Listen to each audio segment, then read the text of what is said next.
Հայաստանի Հանրապետության Գիտությունների ազգային ակադեմիայի ամենամեծ կառույցում, որը Հայաստանի պատմության առաջի օպտիմալացված կառույցներից մեկն է։ Մեր ինստիտուտ կենտրոնի տարածքում գործում են 3 ակադեմիական ինստիտուտ ըստ էության, 1 կենտրոնի համատագետ Նուրբ օրգանական քիմիայի ինստիտուտն է, օրգանական քիմիայի ինստիտուտը եւ մոլեկուլի կառուցվածքի ուսումնասիրության կենտրոնը։ Իրանք իրենց բնույթով ամեն մեկը իր առաքելությունն է ունեցել սովետական միության ժամանակ, բայց 2006 թվականին որոշում է կայացվում կառավարության, որ պետք է միավորել այդ 3 ինստիտուտները մեկ հարկի տակ, տեղակայելով Նուրբ օրգանական քիմիայի ինստիտուտի տարածքում։ Սա է Նուրբ օրգանական քիմիայի ինստիտուտի տարածքն է։ Օրգանական քիմիայի ինստիտուտի տարածքը քանակերում էր վերևում։ Դա էլ այնց վերջում վաճառում է։ Ու ստեղծվում է կենտրոնը, որը սկսում է իրականում, տեսեք 2006 թվականին որոշումը կայացվում է, բայց սկսում է գործել ըստ էության 2010-ին նոր տեղափոխությունները վերջանում են, մի 4 տարի մենակ այդ process-ն է խմորում, ասեմ ավելին, մինչև հիմա էլ ասենք այդ օքից լինել, նոքից լինել այդ բանը կա էլի, դու ամեն դեպքում մի կառույց ավելի քան արդեն 15 տարի, բայց այդ բանը կա, որ դու որտեղից ես։ Նոքին հիմնականում դա եղել է դեղերի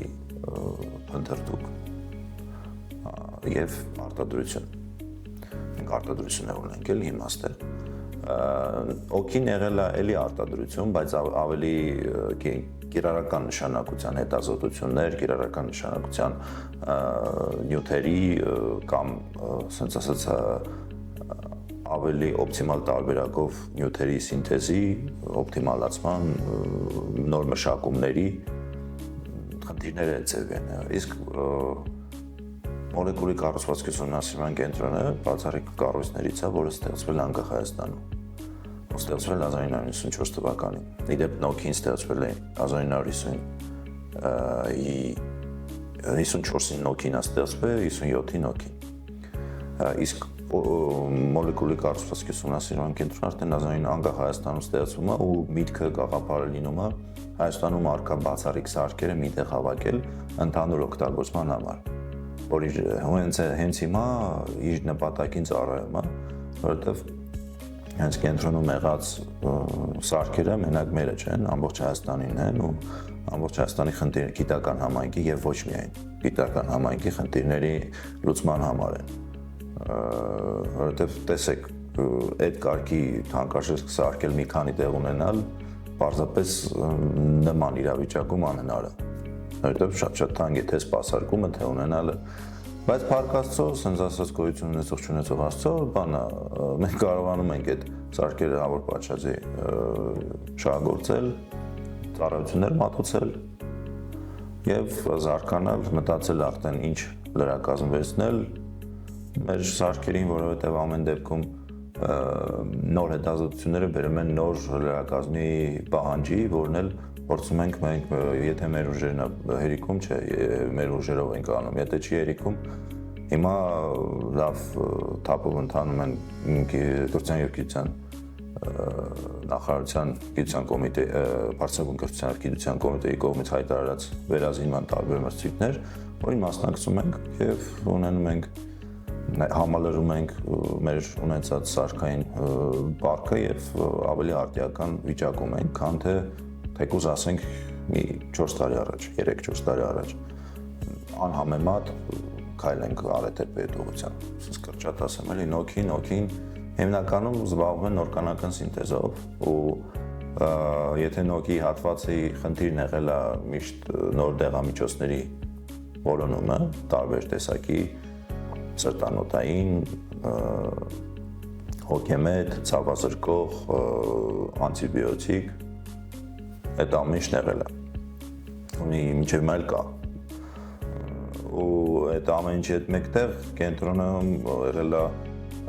14 անուն դեղամիջոցի արտադրություն, այն ժամանակ նոքիում, որից 4-ը մինչև արտադրվում են, վաճառվում են Հայաստանում եւ Հայաստանից դուրս, որոշ դեպքերում մենք որպես դեղահոնքել ենք արտահանում, որը արտահանվում է հիմնականում Բելարուսիա, Ուկրաինա։ այդքանով են, որտեղ այդ շուկայում այդ էլ որ կա շատ լավ է, պետական հիմնարկություն լինելով էլի մասնավորների հարցը մի քիչ ուրիշ է։ Այսինքն այդ էլ է կազմակերպվում,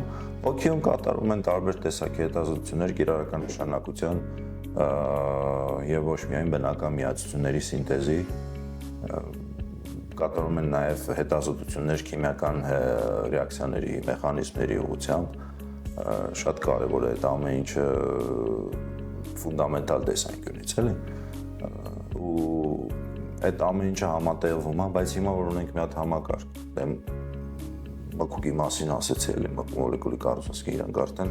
այդ հիմնական ուղղությունները, այդ հետազոտություններն են ֆիզիկո-քիմիական, որոնք բացառիկ են կատարվում են Հայաստանում, երկար տարիներ զրկված էինք որոշատված են ընդհանրապես ունենալուց, ու հիմա քանի որ սենց ասած մի կենտրոն է, թե օքին է զբաղվում կիրառական նշանակությունով, թե նույն կենսաբանորեն ակտիվ միացությունների սինտեզով, թե օքին է զբաղվում կիրառական, այդ ամեն ինչ մի քիչ արդեն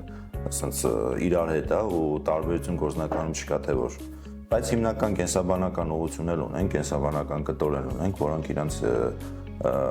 հետազոտություններն անում են, նշվածս բոլոր ուղղությունները, որոնք որ գումարած հակամարեային, թունաբանության լաբորատորիան ունենք, որ տեսնում ենք ինչ է, ինչ չէ, տարբեր մարդուկ սպանի, չի սպանի, հետազոտություններն էլ արվում, ըստ էության մենք շատ բացառիկ ենք, որովհետև ունենք քիմիական կտոր, կենսաբանական կտոր մեր բազայում եւ ֆիզիկական լուրջ հետազոտության կտոր։ Դրամաշնորհային ծրագրերի մասին կարող եմ խոսալ, որոնք համագործակցություններ են ու շատ կարևոր են, որովհետև նույն միջազգային տարբեր կառույցների հետ ենք աշխատել, ասենք նույն Ֆիլիպ Մորիսի հետ էլ պրոյեկտները, որոնք բարեհաջող իրականացվել է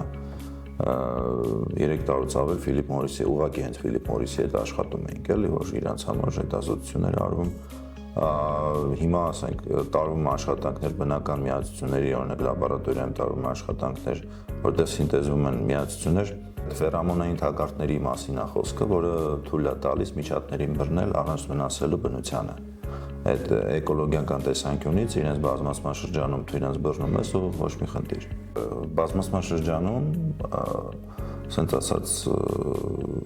էգերը հատուկ նյութ են արտասատում, որպեսզի արուներին գրավեն։ Թակարդների վրա այդ համապատասխան նյութից տեղադրվում է, որը թույլ է տալիս, որ արուները ու ինքը կլեյա,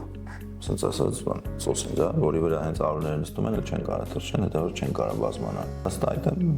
պետք չի լինում հետագայում այդ վնասատուների դեմ պայքարին օգտագործել արդեն ծանր քիմիկատներ,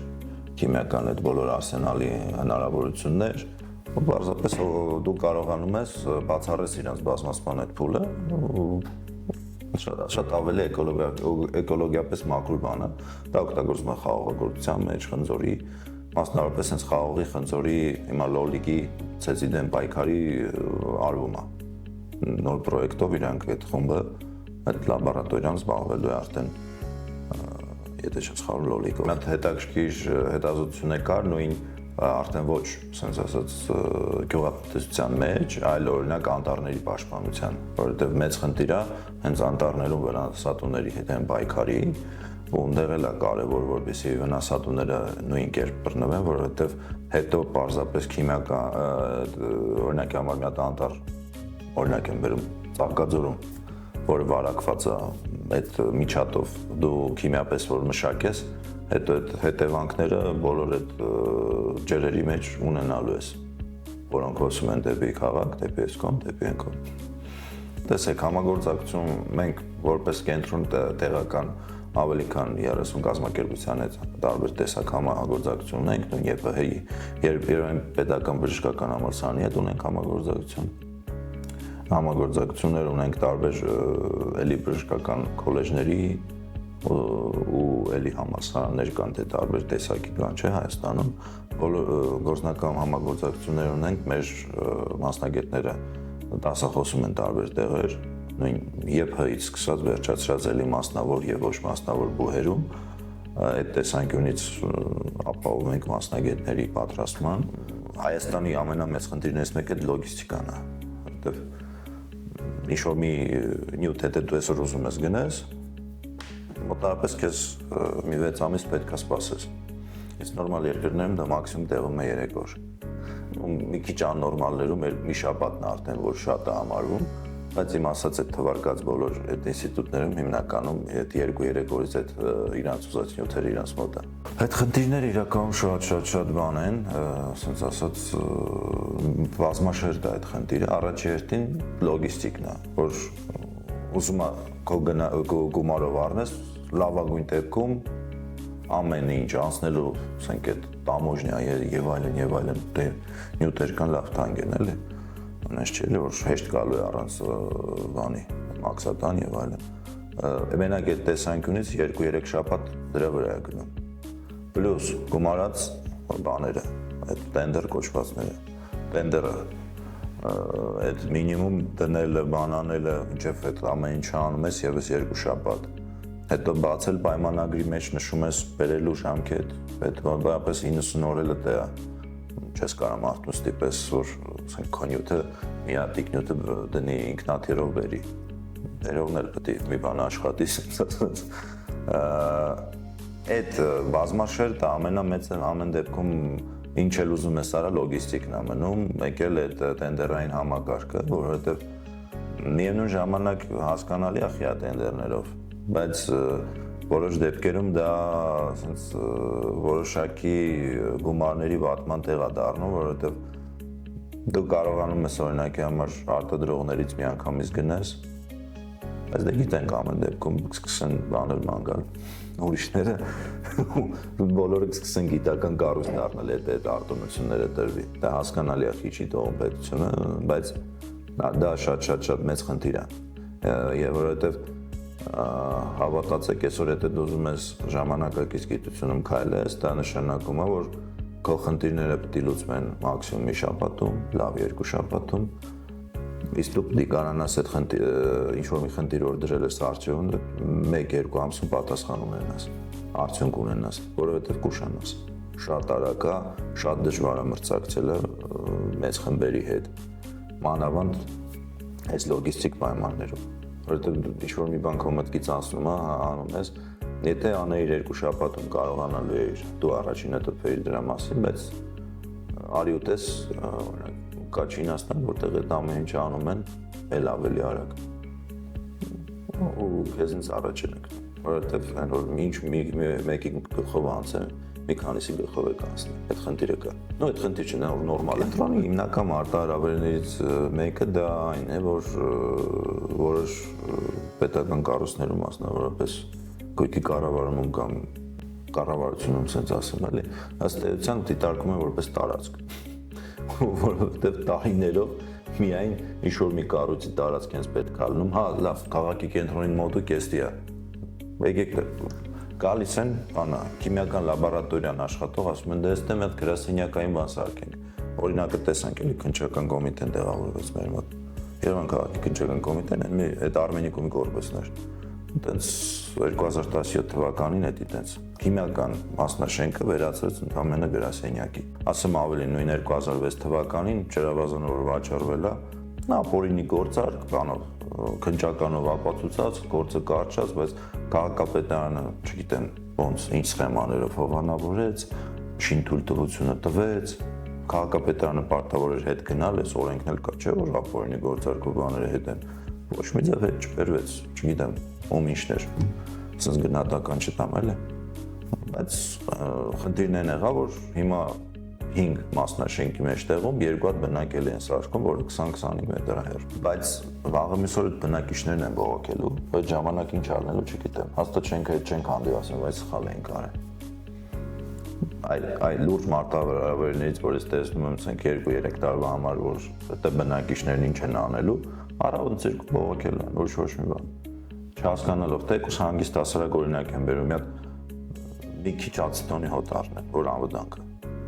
Կյանքի համար, բայց կյանքի համար լիքը դանկավոր բաներ է կա, որ կոնցերոգեն էլ դեսի միջև ըլնել է, քիմիական ինստիտուտ։ Ասենք, այս սովետի ժամանակ, որ սարքվել է, իր սանիտարական նորմերն է ունեցել,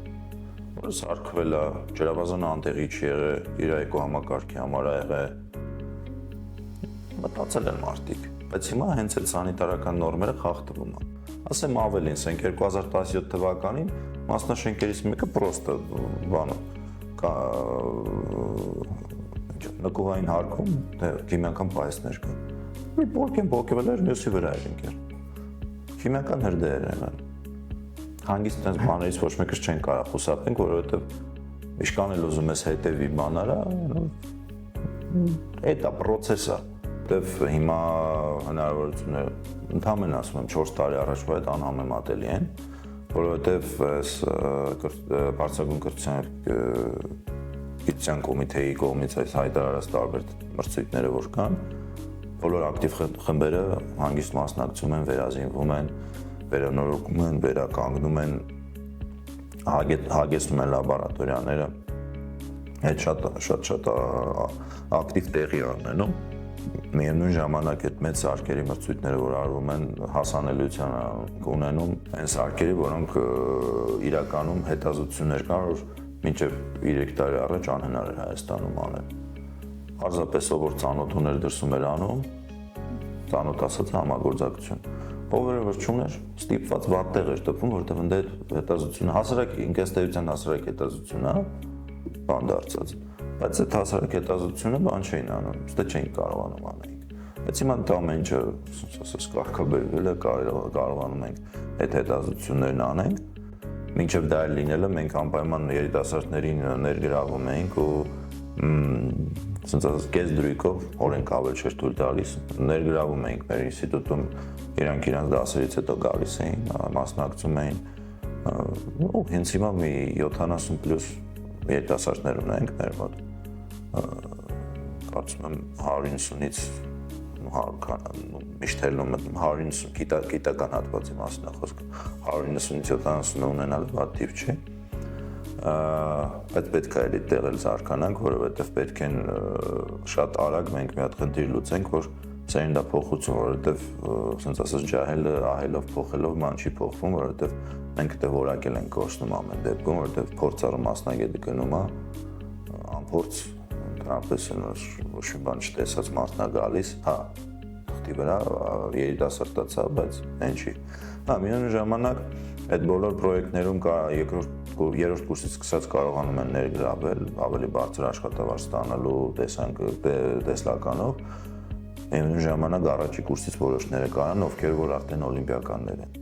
Այդ շատ կարևոր գործ արվեց, որովհետև այդ երեխեքը, այդ մարդիկ իրականում բավականին հասուն են, որ լինեն համագարկում ու վաղը միսօր ավելի կարճ ժամանակահատվածում ավելի որակյալ մասնագետներ ունենանք, իսկ այս պրոյեկտները, բաները նաև թույլ են տալիս վերապատրաստման ծրագրեր անել արտասահմանում։